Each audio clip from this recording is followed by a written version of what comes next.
The heat was merciless that day on Highway 71. A young Marine lay dying, and beside him a stray dog refused to leave. What happened next would prove that sometimes the bravest soldier doesn't wear a uniform.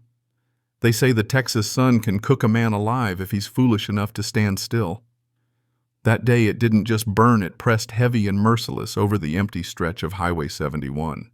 The heat shimmered on the asphalt like oil on fire, and the wind carried no relief, only dust and the dry rattle of grass on the roadside. Somewhere along that road walked a young man named Marcus Griffin, 23 years old, a volunteer soldier, not discharged for dishonor, not broken by war, just lost between who he thought he should be and who he really was. He had signed up out of pride, out of the belief that good men still needed to stand guard over something. But what he found in the service wasn't glory or brotherhood, it was noise. Orders barked like thunder, endless drills, sleepless nights, and a silence afterward that made the world too loud when he came home. The army hadn't failed him. He just hadn't learned how to live with himself afterward. Now he was walking nose staggering down that endless Texas highway, sweat stinging his eyes, his backpack heavy with nothing but old clothes and regret. His lips cracked, his vision swam, and each step sounded like a heartbeat he no longer trusted. There wasn't a car in sight, not one soul slowing down for a boy who used to wear the uniform. When he finally collapsed, the ground met him hard. His knees buckled and the gravel tore into his palms. The world narrowed to a hum in his ears, then to black. The cicadas kept singing. The sky stayed cruel. And from a patch of tall yellow grass nearby, something moved. It was a dog, a big one, German Shepherd mixed ribs faintly visible under a coat of dust and burrs. His tail hung low, his steps cautious but sure. He'd been alone a long time, that much was clear from the way he carried himself, alert, hungry, and tired of hoping anyone might be kind. The dog approached the still figure on the roadside, sniffed and whined softly. There was no response. The scent of sweat, metal, and weakness filled his nose. Something in the animal's mind, maybe instinct, maybe memory, told him this man was his kind of lost. A few feet away, a discarded paper bag fluttered against the guardrail. The dog trotted over, tore it open with his teeth, and found a half-eaten sandwich and a handful of crackers. He carried it back and dropped it near the man's hand. Then he sat down and waited.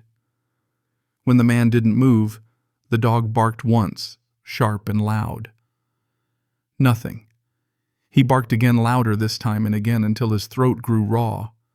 Somewhere in the distance a bird took flight. Then the dog did something most strays wouldn't. He walked around the man's body once, twice, then positioned himself so his own shadow covered the man's face. He stood there, head bowed, panting under the sun, guarding a stranger like a soldier standing over a fallen comrade. Minutes stretched. The heat rose, and then faint at first came the hum of an engine. A white cruiser approached, dust swirling in its wake. The sound made the dog's ears twitch. He barked again this time, not out of desperation, but command, a cry that said, "Here, here!" The vehicle slowed, tires crunching over gravel. The driver saw something that made her heart skip, a figure lying motionless on the roadside, and a dog standing guard beside him. Officer Maya Ramirez, 12 years on the Austin force, had seen accidents, overdoses, and heat strokes before, but never this. Never a stray dog keeping vigil like a medic who refused to leave his post. She stopped. The car stepped out into the heat and felt it hit her like a wall. The dog didn't move. His ears were up, his eyes locked on her. He didn't growl, not yet, but there was warning in the stillness of his body. "Easy, boy," she said softly, taking off her sunglasses. "It's okay. I'm here to help." Her voice carried low and steady, the way you'd talk to a skittish child. The dog tilted his head, uncertain. Maya knelt, set a bottle of water on the ground, and rolled it gently toward the man's arm. Then she crouched lower, watching for signs of life. The man's chest rose faintly, barely enough to notice. She twisted the cap off the bottle, poured a little water over his cracked lips. The dog took a single step forward, his muscles tightening. Maya froze. "It's all right, boy. I promise." After a long, tense moment, the dog huffed a small sound, not surrender, but permission. The young man stirred, eyelids fluttering open. His gaze was distant, foggy. He saw her face, then the dog's. And for a second, confusion gave way to something like wonder. The officer smiled faintly. "Hey there, soldier. You with me?" The boy's voice came out a whisper. "Where am I, Texas?" she said gently, still standing, thanks to him. The dog lowered his head beside Marcus's hand, pressing his nose against the dirt. Marcus blinked, reached weakly, and his fingers brushed against rough fur. The moment they touched, something unspoken passed between them, two lost souls recognizing each other. And under that merciless Texas sun, the story of Marcus and Shadow began. When Officer Maya Ramirez first saw them, she thought the heat had finally gotten to her. Through the shimmer of sunlight and haze, it looked like a dream or a painting she wasn't meant to see. A young man motionless on the side of the road, and a dog standing guard chest high, eyes fixed on the horizon. She slowed the cruiser, her hand brushing the cold edge of the steering wheel. 12 years on the Austin force had taught her to expect the worst: car wrecks, overdoses, broken lives that began to look the same after a while. But this was different. The dog barked once as she pulled onto the gravel shoulder, not angry, just firm, like a warning to keep her distance. "All right, easy now," she murmured to herself. The air outside felt like it slapped her the second she opened the door. It was the kind of heat that made your lungs sting, thick, heavy, cruel. Her boots crunched against the gravel as she approached. The dog didn't flinch. He stood his ground, his body slightly trembling but steady, as if every muscle was built for one purpose: protect. Maya kept her voice low, steady, the way she did when talking to frightened kids or lost veterans. "Good boy. It's all right. I'm here to help." The dog's ears flicked at her tone. He didn't move closer, but he didn't attack. That was enough. She knelt beside the man. He was young, painfully young. His skin burned red under the sun, his lips cracked. A small dog tag gleamed faintly under the dust on his chest. "Griffin M. Soldier," she whispered under her breath. "What happened to you?" She pulled a cold bottle of water from her belt, twisted it open, and poured a few drops onto his lips. The boy didn't stir at first. Then a faint breath escaped him, shallow but alive. Relief softened her shoulders. "Good," she said softly. "You're still with me." The dog took a hesitant step forward, nose twitching. Maya turned her head slowly, met his gaze. "He's okay," she said. "See, I'm helping." He studied her for a long second, that intelligent, assessing stare only a shepherd can give, then sat down again, close enough that his shadow still covered the man's face. When the ambulance arrived, she waved them down. "Heat stroke victim," she called. "Severe dehydration. Bring the IV, he's got a pulse." The medics jumped into action, but one of them hesitated when the dog refused to move. "He's not letting us touch him," the medic said. "He's not the problem," Maya replied, keeping her voice calm. She stepped closer, reached down and touched the dog's head gently. "You did good, boy. But now we've got it." He blinked once, uncertain. Then slowly, as if understanding, he stepped back just enough for the medics to lift the soldier onto a stretcher. The moment they began to wheel Marcus toward the ambulance, the dog followed, paws padding against the hot gravel. "Sorry, buddy," one of the medics said, blocking the way. "Can't bring animals." Before Maya could speak, the boy on the stretcher whispered hoarsely, "No, don't leave him." Everyone froze. The words were barely audible, but they carried the kind of plea that pulls at the heart. Maya looked at the medic, then at the dog. The shepherd had pressed his nose to the boy's arm, trembling as if he understood exactly what was being said. "He stays?" Maya decided. Her voice left no room for argument. "He saved him. He rides along." And so for the first time in her career, Maya Ramirez broke protocol. The shepherd jumped into the back of the ambulance, lay down beside the soldier, and never once looked away from his face. The drive to the clinic was quiet, except for the hum of the engine and the steady beep of the heart monitor. Maya sat up front, her eyes flicking to the rearview mirror every few seconds. She could see them, the boy's pale hand resting against fur, and the dog's head pressed close as if guarding the rhythm of his heartbeat. When they arrived at the small emergency center, Marcus was conscious enough to speak. "Shadow," he murmured, his voice weak, cracked. "His name's Shadow." Maya smiled faintly. "Shadow, huh?" Seems fitting. The nurse tried to pull the dog aside, but Shadow pressed closer to the gurney, whining low. "It's okay," Maya said, raising her hand. "He's with me." Hours passed. The sun dipped low, bleeding into the horizon.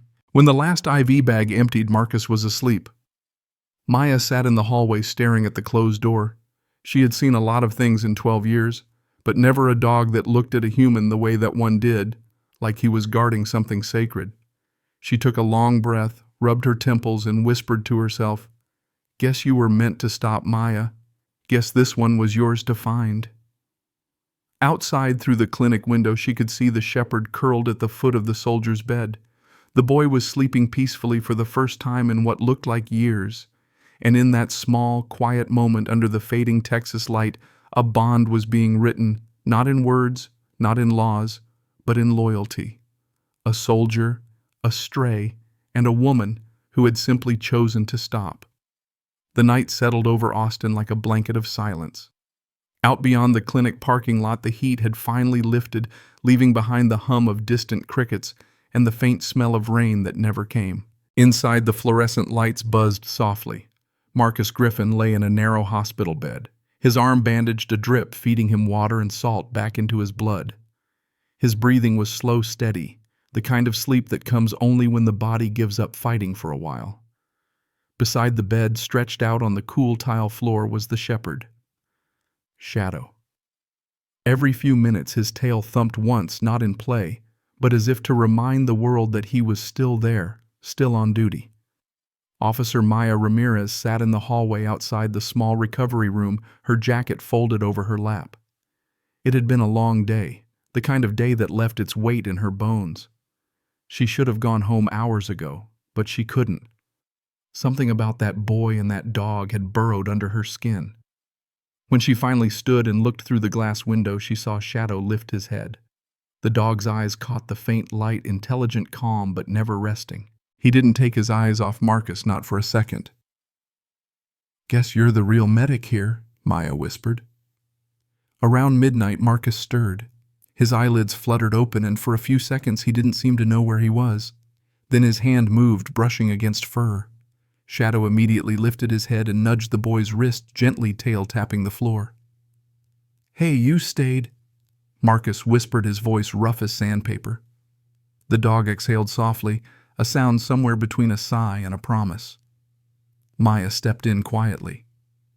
"You've got good company," she said. Marcus turned his head toward the sound, blinking against the light. "You're the officer." "That's right. Maya Ramirez." She pulled a chair closer. "You gave us quite a scare out there." He tried to sit up, but the IV tugged at his arm. I didn't mean to cause trouble." "You didn't. You were in trouble. Big difference." He nodded, weakly, eyes down. There was something in his face, a kind of shame that didn't belong to a man who'd just survived a heat stroke. "You Army?" she asked softly, gesturing at the dog tag still resting on his chest. "Was," he said. "Didn't last long." "Voluntary?" He hesitated, then nodded. "Signed up right after high school. Thought I could handle it." A faint self-deprecating smile crossed his face. "Turns out I couldn't even handle myself." Maya didn't reply right away. She'd seen that look before in veterans and addicts and people who'd lost the thread of their lives. It wasn't weakness. It was exhaustion, the kind that doesn't heal with sleep. "You made it back," she said quietly. "That's something." He looked at her, then really looked, as if unsure whether she meant it. She smiled faintly, and for the first time he smiled back. Shadow stood circled once and lay down again, with his head resting on Marcus's foot. It was such a small thing, but it filled the room with warmth. "You know him?" Maya asked. Marcus shook his head. "No.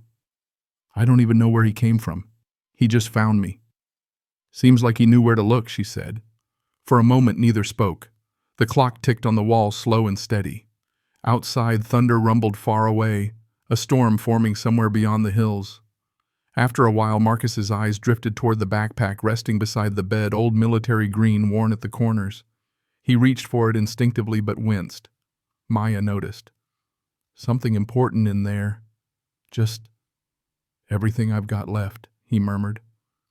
"Clothes, papers, a few letters." His voice tightened slightly. Family stuff. Maya caught that change, the way his tone went hard, the way his eyes avoided hers. She'd been a cop long enough to recognize when a person was protecting something or someone. "You got anyone to call?" she asked carefully. He shook his head, staring at the ceiling. "No one that would pick up." Shadow's ears twitched at the sound of his voice, and he nudged Marcus's hand again as if refusing to let him drift back into that lonely place. Maya leaned back in the chair, exhaling slowly. She didn't push further. There would be time later. For now, all that mattered was that he was alive, and that someone at least was watching over him. When dawn began to push pale light through the blinds, Maya stood to leave. "I'll check on you later today," she said. "Try to get some sleep." Marcus nodded weakly. "Thank you for stopping." She smiled, tired but sincere. Most people would have stopped for the dog first. As she stepped out into the early light, she caught one last glimpse through the window. A boy and a dog sharing the same breath, the same stillness. And as the first morning train echoed faintly through the city, Maya Ramirez, a woman who thought she'd seen it all, realized this story wasn't done with her yet. It had only just begun. The next morning came soft and gray. The storm that had rolled through the night left the city washed clean, though the air still carried the scent of dust and rain. Maya brought coffee, 2 cups, one for her and one for the young man who still looked like he hadn't slept a full night in years. The clinic had released him under observation with her name signed as a temporary contact. It wasn't by the book, but sometimes doing the right thing wasn't either. Marcus sat on a bench just outside the small shelter, his duffel bag beside him and the shepherd at his feet. Shadow's fur was cleaner now, brushed by one of the nurses, though his eyes still carried that sharp, alert intelligence. He didn't rest, unless Marcus did. When Maya handed the boy the steaming cup, he murmured, "Thank you," without looking up. His voice was soft, thoughtful, as if gratitude was a language he hadn't used in a while. "You've got someone we can call?" she asked. He stared into the steam rising from the cup, thinking too long before answering. "No, not anymore." "You sure about that?" "Yeah." He swallowed hard. "My brother made sure of it." There was something final in the way he said it. No anger, just a hollow truth. Maya said nothing, waiting. "My brother's name is Jared Marcus," began after a pause that felt like a lifetime.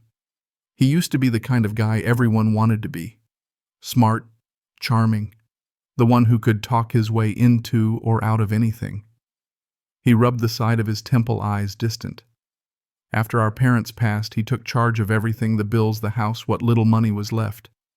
I was just out of high school, didn't know much about the world. He said he'd take care of me. Maya nodded slowly. She'd heard versions of this story before, not always about money, but always about power. He got into business, real estate, trading, anything that looked shiny enough to brag about. And then he met her. His voice darkened. Chloe. She was older, sharp. The kind of woman who could walk into a room and make everyone forget who they were for a minute. She didn't love him. Not really. She loved the lifestyle, the house, the image. Shadow shifted, resting his head on Marcus's boot. The boy's fingers automatically brushed over the dog's fur as if the touch anchored him to the present. When the money ran out, they started borrowing. Jared told me it was temporary, that he just needed leverage. But there's no such thing as temporary when you're gambling, officer. He gave a tired laugh. I guess I was too naive to see it. He looked down at his hands, thin, scarred, trembling slightly. There's a piece of land, family land, out in the hill country. Not big, but old. It's been in our name for generations. I didn't even know much about it until after Mom died. Jared said he'd handle it like he handled everything. Maya's jaw tightened. She didn't need him to finish the sentence. When I joined the military, he promised he'd keep it safe. Said it would be there when I got home. Marcus's eyes glistened with something halfway between anger and disbelief. But when I came back, everything was gone. The house, the accounts, all in his name. He said the land had been leveraged for a loan and the papers were too complicated for me to understand. He shook his head. Chloe smiled through the whole thing. Said I should be grateful to have a roof, that the army could make a man out of me. Maya felt her stomach twist. She'd seen this kind of cruelty before, the kind that hides behind polite smiles and signatures on paper. "So what happened?" she asked quietly. Marcus took a deep breath, then let it out like it hurt. "When I came back early before my contract was up, I wasn't the same. Couldn't sleep, couldn't focus. Jared called it weakness. Chloe said I was embarrassing the family." He laughed again, short and dry. "They said they'd found a place for me, some treatment center where I could get help. Drove me out one morning, said it was out in the country. I thought maybe they were trying." His hand clenched into a fist. "We stopped by the side of the highway. Jared said the car was overheating, told me to step out, get some air. Chloe stayed inside. I did what he said." The pause that followed was unbearable. Even the cicadas outside seemed to quiet. Then the car drove off. Maya stared at him, her heart sinking. "They didn't look back," he whispered. "I shouted. I ran. But it was over 100 degrees that day, and there's nowhere to go on that road." He closed his eyes, pressing his hands against his face. "I sat there for hours until I couldn't see straight. I thought maybe this is how they wanted it to end, clean, simple. Just let the heat finish the job." Shadow lifted his head, watching him. Then, as if sensing the rising tide of emotion, the dog pushed forward, pressing his nose into Marcus's arm, forcing him to lower his hands. The touch broke the spell. Marcus blinked, then smiled faintly, wiping his eyes. "And then he showed up," he said, patting Shadow's neck. "I don't know where he came from. Just walked out of the grass like he'd been waiting for me. I guess he wasn't about to let them win." For a long moment, Maya said nothing. She just looked at the two of them, a boy and a stray dog who had already saved each other once. "You still got that duffel?" she asked softly. He nodded. "Yeah. Everything's in there. Even the deed, I think. The land papers." "Don't lose it," she said. "Not now." Marcus looked at her, his expression fragile but grateful. "You believe me?" Maya stood, her gaze steady. "I've been a cop long enough to know when someone's lying, Marcus." "You're not." He let out a shaky breath, the kind that comes when a man finally realizes someone might be on his side. As Maya turned to leave, Shadow followed her to the door, watching her every move. She knelt, scratching behind his ear. "Keep an eye on him, all right? He's been through enough." The dog's tail tapped the floor, once a promise. When Maya stepped outside, the sky was pale and quiet, the kind of calm that always came before a storm. She didn't know it yet, but before the week was over, that storm would find them all. And it would start with a sound in the dark, the sound of footsteps coming for Marcus Griffin once more. That night, Austin slept under a heavy stillness, the kind that makes the air feel too thick, too quiet, like the world is holding its breath before something breaks. Marcus couldn't sleep. He sat on the couch of the small temporary apartment Maya had arranged for him, staring at the same spot on the wall for what felt like hours. The faint hum of the old refrigerator was the only sound in the room. Shadow lay near his feet, eyes half open, ears twitching now and then. Even resting, the dog never truly slept. He was tuned to something deeper, the rhythm of Marcus's breathing, the pulse of unease that rolled through him like waves. Outside, somewhere beyond the streetlight, a car idled for a little too long before the engine went quiet. Shadow's ears perked up. A low growl rumbled in his chest. "What is it, boy?" Marcus whispered. The dog didn't answer, of course, but his whole body stiffened. He stood facing the door, tail low, head forward. The sound came again, the faint scrape of a shoe on concrete. Marcus frowned. Probably nothing, he muttered, but his voice lacked conviction. Shadow moved closer to the door, nose twitching, breath quickening. Then 3 soft knocks. Not from a friend. Too deliberate. Too quiet. Marcus froze. He didn't know anyone a visit, and no one but Maya knew where he was. "Stay back," he whispered, stepping toward the door. Shadow growled low, the sound vibrating through the floorboards. Then, before Marcus could react, the doorknob turned slowly once, twice, and the wood creaked open. A hand. A shadow. Then the glint of metal. The first man pushed in fast, masked, silent. The second followed, broader, heavier, holding something in his hand that caught the faint light. A knife. Marcus stumbled back. "Who are you?" No answer. Shadow moved before the thought could even form. He lunged a blur of muscle and instinct straight into the first man's chest. The sound that followed was chaos, a snarl, a crash, the shattering of glass.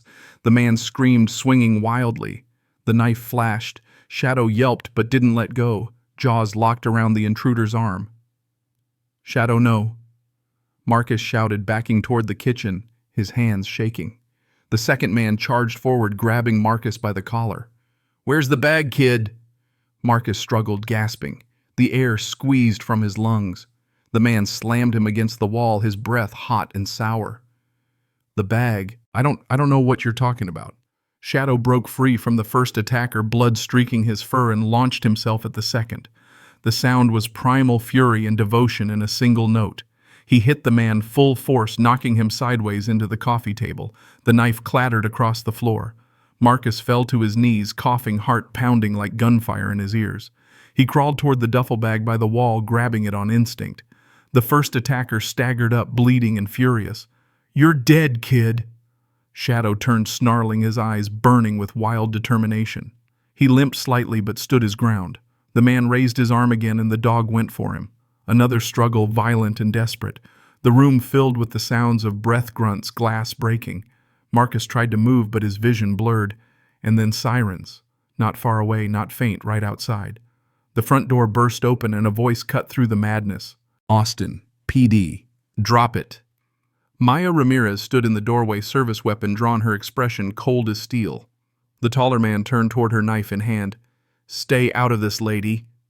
Maya's eyes narrowed. "Wrong address, sweetheart." The shot cracked like thunder. The knife flew from his hand, clattering to the floor. The second man froze, staring at his bleeding shoulder. The first dropped to his knees, gasping, Shadow's jaws still clamped around his sleeve. "Easy, boy. Easy," Maya called, stepping closer. "It's all right. I've got it from here." Shadow hesitated, panting, trembling, but his eyes flicked to her, recognizing her voice. Slowly, reluctantly, he released his grip and backed away, tail low, still growling. Maya kicked the knife aside and cuffed the bleeding man, pressing him flat against the floor. "You picked the wrong house tonight," she muttered. Marcus slumped against the wall, shaking, barely able to speak. Shadow limped to him, blood staining his chest and shoulder, and rested his head on the boy's knee. "Hey," Maya said softly, holstering her gun and crouching beside them. "You all right, Marcus?" Looked at her with wide, stunned eyes. They knew about the bag. They said Jared sent them." Maya's expression hardened instantly. "Your brother..." He nodded weakly. He must have known I told you." Shadow whined low, pressing closer to Marcus. Blood from his wound smeared against the boy's hands. Maya touched the dog gently. "We'll get him help, okay? I promise." The paramedics came minutes later. One of the attackers was taken away in cuffs, the other in an ambulance, moaning. The apartment smelled of smoke and fear and broken glass. Marcus sat wrapped in a blanket, staring at the flashing red and blue lights outside the window. Shadow lay on a stretcher beside him, an IV in his leg, eyes half closed but still watching. Maya stood nearby, talking quietly to another officer. When she came back, she knelt beside him again. "They're done. It's over for now." Marcus looked up, his face pale. "He'll come again. Jared, he won't stop." Maya met his gaze, her voice calm but fierce. "Then neither will we." For the first time in a long while, Marcus believed someone. The paramedics began to wheel Shadow out. The dog turned his head weakly toward Marcus, and Maya said, "Go with him. He needs you." Marcus nodded, gripping the dog's paw gently. "You saved me, Shadow." Again. The shepherd blinked slowly, as if to say, "That's my job." When they loaded them both into the ambulance, Maya stood under the pulsing lights, watching the doors close.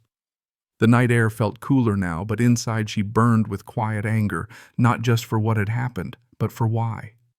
As the ambulance drove away, she whispered to herself, "You started this, Jared. You won't finish it." And somewhere down that dark Texas street, justice began to take shape. Not from courts or lawyers yet, but from a police officer, a wounded soldier, and a dog who refused to die quietly. Morning came slow, like the world was afraid to wake them too soon. Marcus lay in a hospital bed once more, the sterile scent of antiseptic mixing with something warmer, the faint musk of dog fur and rain-soaked bandages. Shadow slept at the foot of the bed, a patch of shaved fur on his shoulder, where the vet had cleaned his wound. His chest rose and fell in quiet rhythm. Every few minutes, his paw twitched, as if he was still fighting the ghosts from last night. Maya sat in the chair by the window, uniform shirt unbuttoned at the collar, coffee gone cold in her hands. She hadn't gone home. She couldn't. There was a silence in that room that didn't feel empty. It was the kind of silence that follows survival, a deep, weary peace that asks for nothing but breath. When Marcus finally opened his eyes, she smiled softly. "You made it through," she said. He tried to smile, his voice barely a whisper. So did he. Maya nodded. "He's tougher than both of us." Shadow stirred as if he knew they were talking about him. His eyes fluttered open and the faintest thump of his tail brushed against the metal frame of the bed. Maya leaned forward. "The doctors say he'll be fine. Stitches, fluids, a few days rest." Marcus exhaled slowly, his chest trembling. I thought I'd lost him." "Not a chance," Maya said.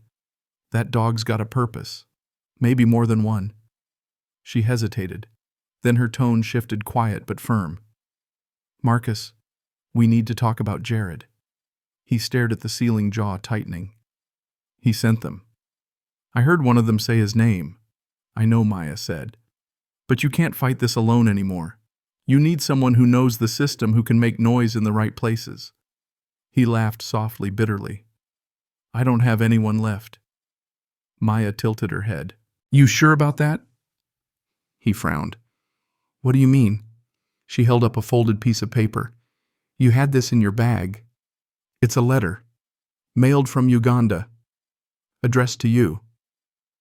Marcus blinked, sitting up slowly. She handed it to him.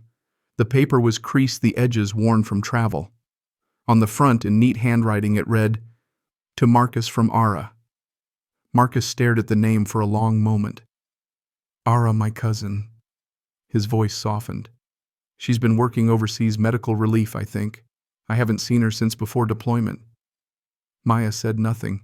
She just waited. He opened the envelope. The letter inside was short, written in blue ink that had smudged in places. "Marcus, wherever you are, I hope you're safe. I know things got bad with Jared. I know he made you feel like you didn't belong. But you do. You always did. The land is still ours. I've been paying what I can, trying to keep the loan from swallowing it whole. I don't care what they say, I won't let it go. Write me when you can." "You're not alone, Ara." When he finished reading, the silence in the room deepened. He folded the paper carefully, his hands trembling. She's been fighting for it," he said quietly. "All this time." Maya leaned back in the chair, studying him. "You think she'd come if she knew what happened?" He shook his head. "She's halfway around the world. She helps people who've lost everything. I can't ask her to stop that for me." Maya smiled faintly. "Marcus, she's family. The kind that matters. I think she'd want to know." That afternoon, while Marcus slept and Shadow dozed with his head on the blanket, Maya made a call, not as a cop, but as a woman who refused to let good people drown in silence. She found Ara's contact through the NGO listed on the envelope. The connection crackled with static, the line cutting in and out across oceans and time zones. When Ara answered, her voice was soft, tired, but strong. "This is Ara. Miss Griffin," Maya said. "My name is Officer Maya Ramirez. I'm calling from Austin, Texas, about Marcus." There was a sharp inhale, then a long pause. "What happened to him?" "He's alive," Maya said. "But he's been through hell. Your brother and sister-in-law left him on the highway. They tried again last night." The silence that followed was colder than the static. Then Ara's voice came back low and steady, carrying a controlled fury that made Maya sit up straighter. "I'm coming home. You don't have to." "I'm coming," Ara said again. "And I'll bring everything, every document, Every receipt. They've taken enough from him. It ends now." Maya hesitated. "It's a long flight. Uganda to Texas." "I've done longer," Ara said. "Tell him I'm on my way." When Maya hung up, she looked over at Marcus. He was asleep again, the letter still clutched in his hand, Shadow's head resting beside it like a sentry. She whispered half to herself, "Looks like your reinforcements are coming, kid." 3 days later, under a soft Texas dawn, a taxi pulled up outside the hospital. A woman stepped out, small frame, sun-browned skin, travel-worn jeans, a satchel over her shoulder. Her eyes were sharp and clear, the same steel gray as Marcus's. Era Griffin had come home. When she walked into the recovery room and saw him sitting up, she didn't hesitate. She crossed the space in 3 strides, pulled him into her arms and whispered, "You're safe now. They won't touch you again." He didn't answer. He just held on like a man who finally believed it. Shadow pressed his nose between them, tail wagging weakly as if blessing the reunion. And in that small sunlit room, the storm that had once broken Marcus Griffin began to lose its hold because family had returned, and with her came the quiet beginning of a fight for justice. They say justice moves slow in Texas until the day it doesn't. The courthouse in downtown Austin stood like an old sentinel, its marble steps worn smooth by too many heavy shoes and heavier hearts. That morning, 3 people walked through its doors with quiet determination, Marcus still pale but upright, Ara carrying a folder full of documents, and Maya in uniform walking just half a step behind, not as an officer, but as their protector. Inside, the air felt heavy with air conditioning and unspoken judgment. Jared and Chloe were already there, sitting in the front row with their lawyer Arthur Finch, a man whose suit looked more expensive than his conscience. Jared wore a solemn expression, the kind meant to convince strangers he was the victim. Chloe beside him looked like a ghost wrapped in silk, pale, perfect, and hollow. When Marcus entered, Jared turned, smiled faintly, and mouthed the words, "You shouldn't have come." Shadow, walking beside his owner on a short leash, let out a low growl that made even Finch glance down uneasily. The bailiff called order. The judge, Evelyn Alvarez, gray-haired, sharp-eyed, with the patience of someone who'd seen too many lies, took her seat. The hearing began. Finch was the first to rise. "Your Honor," he said smoothly, "my clients Mr. and Mrs. Jared Griffin are here only out of concern for Marcus. Their younger brother has suffered from severe psychological episodes since returning from his short military service. They're not here to punish him, they're here to protect him." Maya's jaw tightened. Ara's hands clenched. Finch continued walking slowly past the jury box. "Mr. Griffin has displayed violent behavior, paranoia, and unstable delusions regarding family property. He claims his brother abandoned him, an outrageous story unsupported by evidence. We are petitioning for guardianship to ensure his safety and the proper management of his assets." He paused, letting the words "his assets" linger in the air. Judge Alvarez nodded. "I see. And does the respondent have representation?" "Yes, Your Honor," said a calm voice from the back. It was Anna Warren, the veteran lawyer Maya had found small, confident, wearing glasses and a quiet fire in her eyes. "I represent Mr. Marcus Griffin and Ms. Ara Griffin, his cousin and power of attorney." Finch's smirk faltered for just a second. Anna rose. "We will demonstrate that this guardianship request is not born of concern, but of greed, that my clients were the victims of deliberate abandonment and attempted harm." The judge nodded. "Proceed." What followed was a storm, not of shouting, but of words, sharpened like blades. Finch spun his web of half-truths. Anna cut through each thread with quiet precision. She presented financial records, bank transfers from Era's personal account to Jared labeled for Marcus's care. Finch objected, but the judge allowed it. Then Anna spoke gently, almost tenderly, as she introduced the next piece of evidence. "Your Honor, we'd like to enter into record the testimony of Officer Maya Ramirez, Austin PD."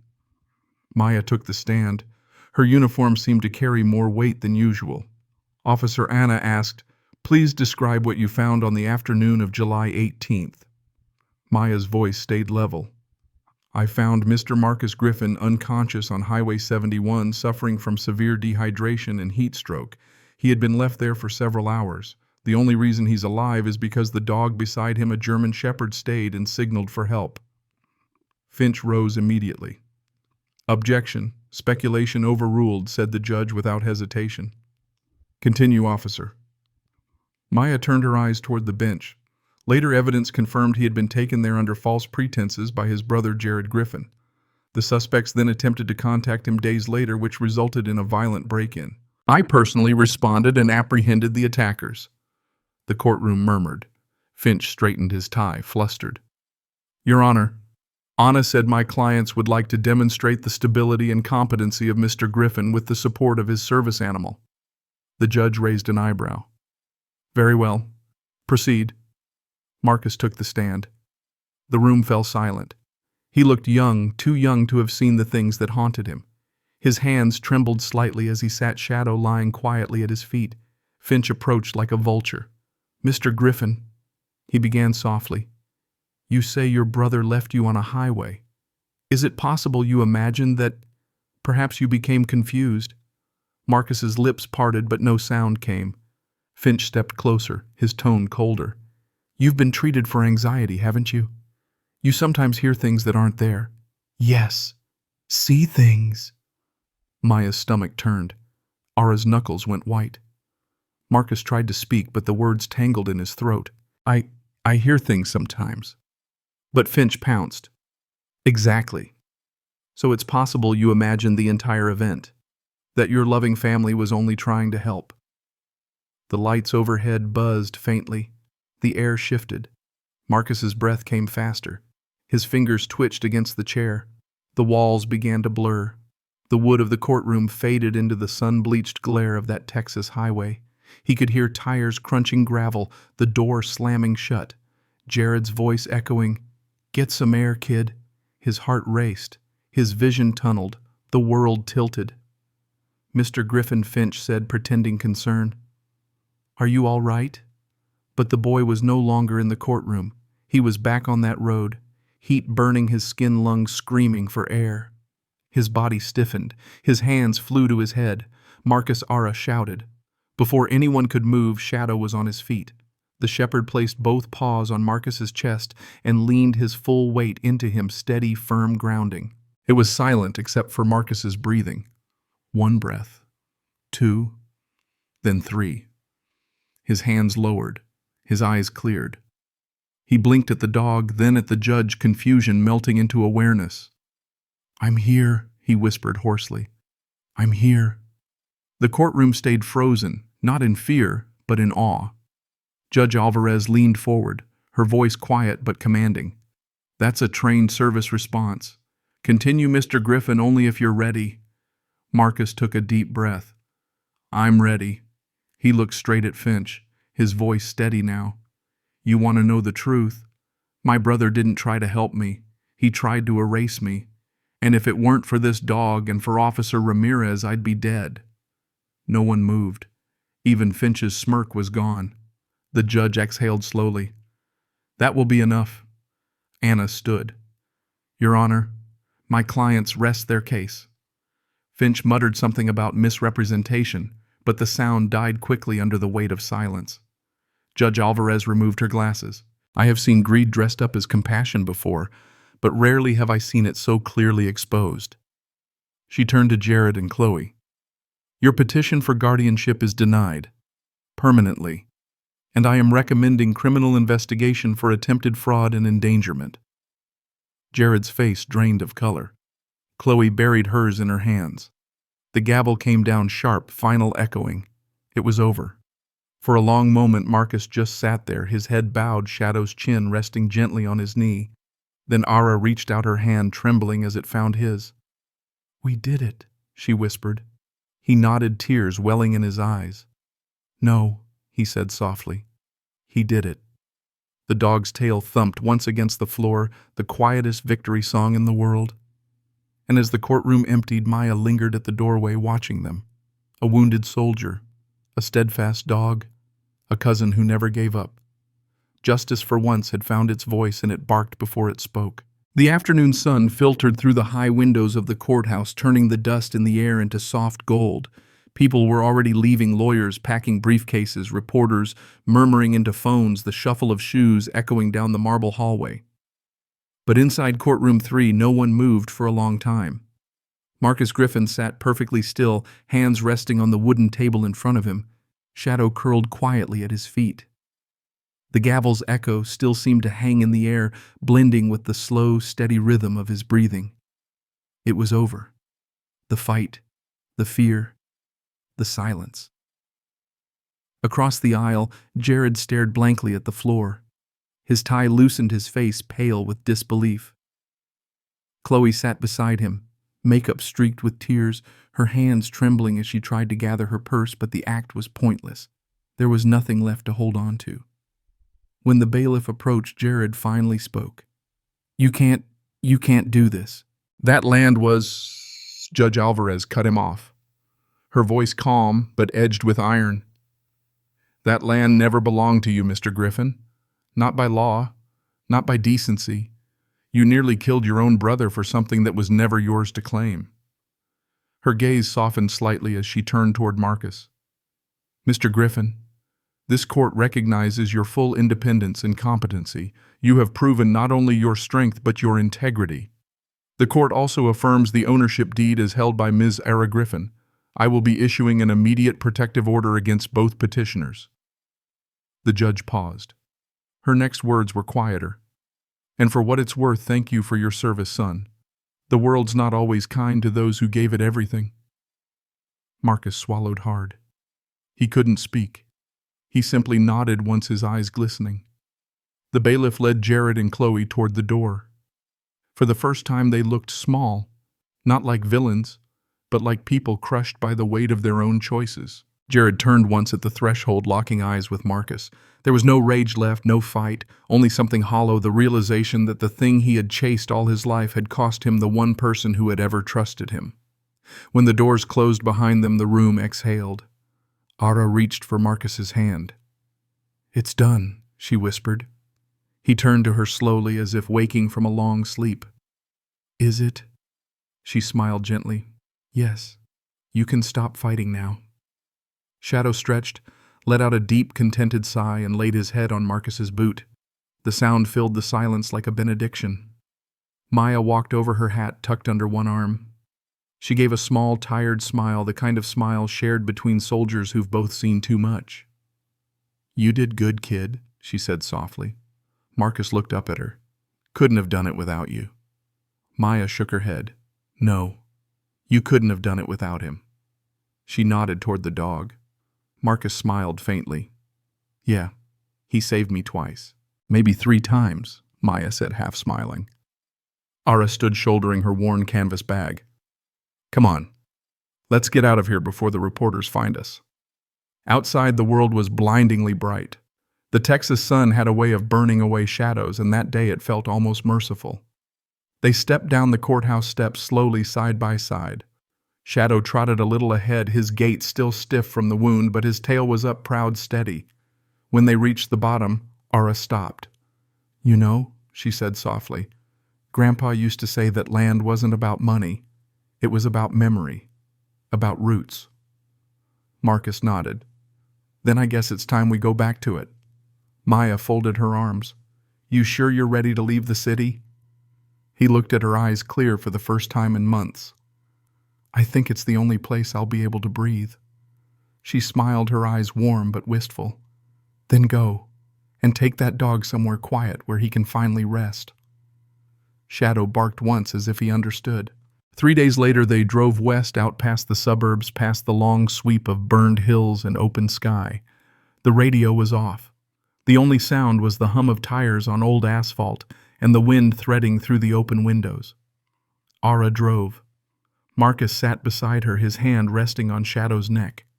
The dog's head was out the window, ears flapping in the wind, tongue lolling. The sun sank lower with every mile and the horizon widened. When they reached the dirt road that led to Griffin's Ridge, the light was pure gold. The land spread out before them, wide, untamed, silent. The old house leaned slightly, its porch sagging, the roof patched by time and weather. To anyone else it might have looked like ruin, but to them it looked like home. Ara parked the truck and stepped out, her boots crunching on gravel. Marcus followed, breathing in deeply. The air smelled of cedar and soil and rain. Shadow leapt down beside him, limping only slightly, nose already in the wind. "This is it," Marcus said softly. "Where it all started." Ara smiled. "And where it starts again." They stood in silence for a while, three survivors breathing the same quiet air. Then Marcus knelt, his hand resting on Shadow's neck. "We made it, boy." The dog looked up at him, eyes calm-wise. The wind caught his fur, glinting gold in the dying light. And in that small moment on a patch of Texas earth older than their pain, Marcus Griffin understood something simple, something true. The world can take everything from a man, his home, his pride, even his peace. But if he's lucky enough to have one loyal heart beside him, he's never truly lost. Shadow leaned into him, pressing his weight against Marcus's leg, a gesture both gentle and firm. For the first time in months, the young soldier smiled without breaking. The sun dipped below the horizon. The day and the war within him were finally over. The first morning on the ranch came wrapped in fog. It wasn't the heavy, suffocating kind that hides the world. It was soft, quiet, almost kind. The air smelled of cedar and wet earth. The hills rolled out in every direction, dew glinting like glass on the tall grass. Marcus stood on the porch, a mug of black coffee warming his hands. The scars on his palms caught the light. Behind him, through the open screen door, came the faint hum of life, returning. Ara in the kitchen, unpacking boxes, a country song whispering through the old radio. Shadow lay at Marcus's feet, one paw wrapped in gauze, eyes half closed. His breathing was slow, steady. Every so often his ears twitched, a sign that even in peace he was still on duty. Marcus smiled softly. "You don't have to watch the whole world anymore, you know," he said. The dog huffed in response, as if to say, "That's your opinion." The past few weeks had been quiet, the kind of quiet that heals. Ara had thrown herself into restoring the house, one nail, one coat of paint at a time. Marcus, under the wide Texas sky, learned the rhythm of the land, the sound of the wind through the oaks, the slow sigh of the creek that cut across the backfield, the creak of the barn door. He'd finally fixed himself. He was still thin, still carried the look of someone who'd seen too much too soon. But his eyes were changing, clearer now, steadier. The ranch didn't judge him. It simply waited and let him breathe. Some nights when the wind was still, Marcus would wake to the sound of Shadow's soft breathing beside his bed. He'd reach down, hand brushing through the dog's fur, and whisper, "It's okay, boy. We're home." And maybe it was just imagination, but he swore he could feel Shadow's chest rise in agreement, a small, silent yes. By late autumn, the land had begun to change color. The live oaks turned bronze, the fields golden. Ara had planted sunflowers by the fence line, and every morning Shadow would walk the perimeter, checking each one like a soldier on patrol. "He's the foreman around here," Ara joked once, watching him with her paint-stained hands on her hips. Marcus smiled, hammer in hand. "Yeah, and I'm the unpaid labor." Ara grinned. "You needed something to do." He couldn't argue with that. It was hard work, digging, mending, rebuilding, but it was honest. And for a man who'd been lost between the desert of war and the emptiness of betrayal, honest work was the surest kind of prayer.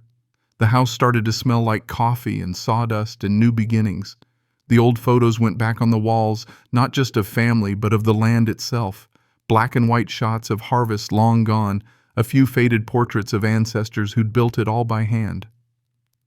"This place has survived worse," Ara said once, brushing dust from a frame. "We just have to remind it how to live again." Shadow barked softly, tail wagging. Marcus laughed. "Guess he agrees." By winter, the rhythms had settled.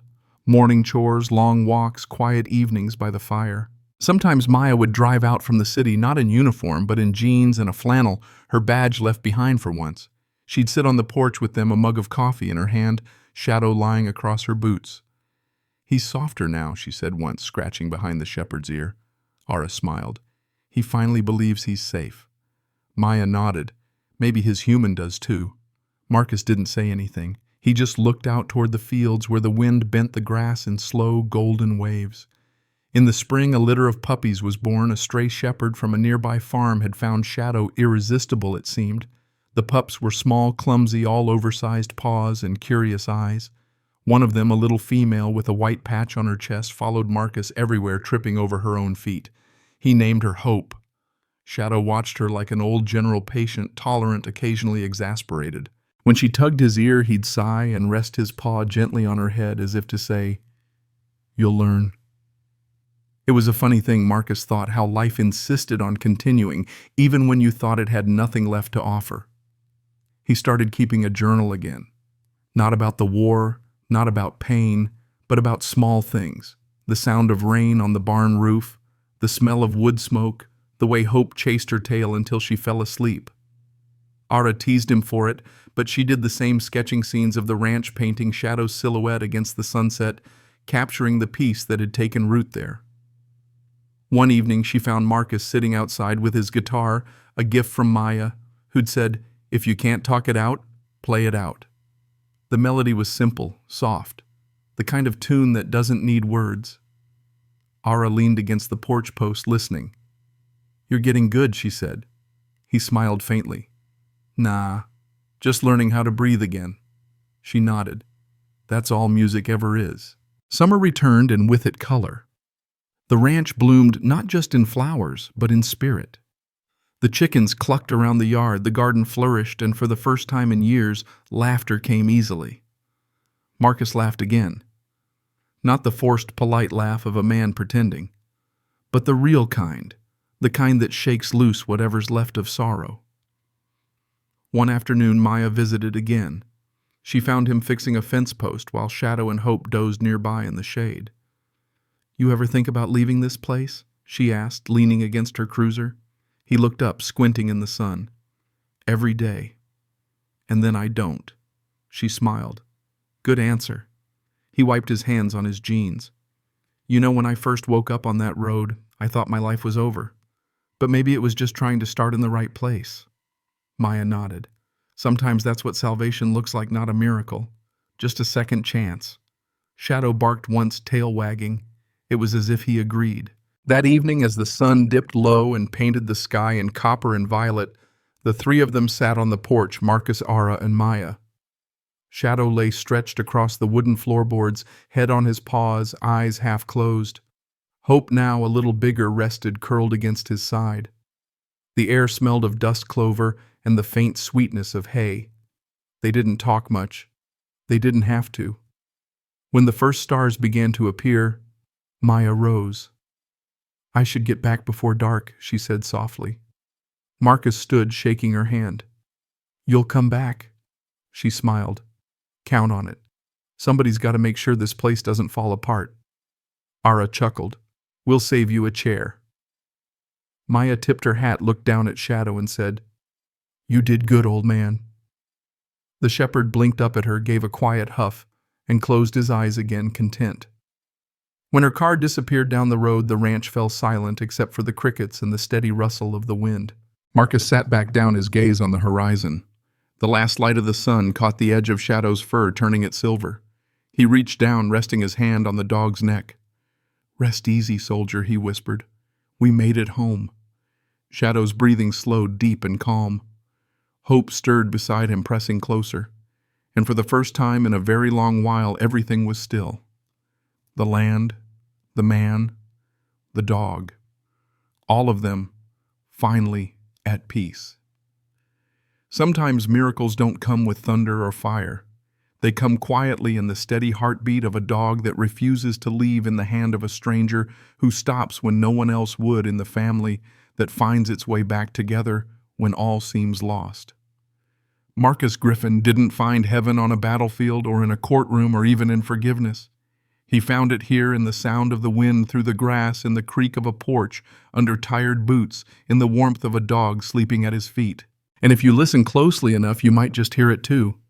The sound of a guardian finally off duty. If this story touched your heart, share it with someone who needs hope today. Because miracles still happen, sometimes they just have pause. Thank you for watching. God bless you, our veterans, and the loyal guardians who never leave our side.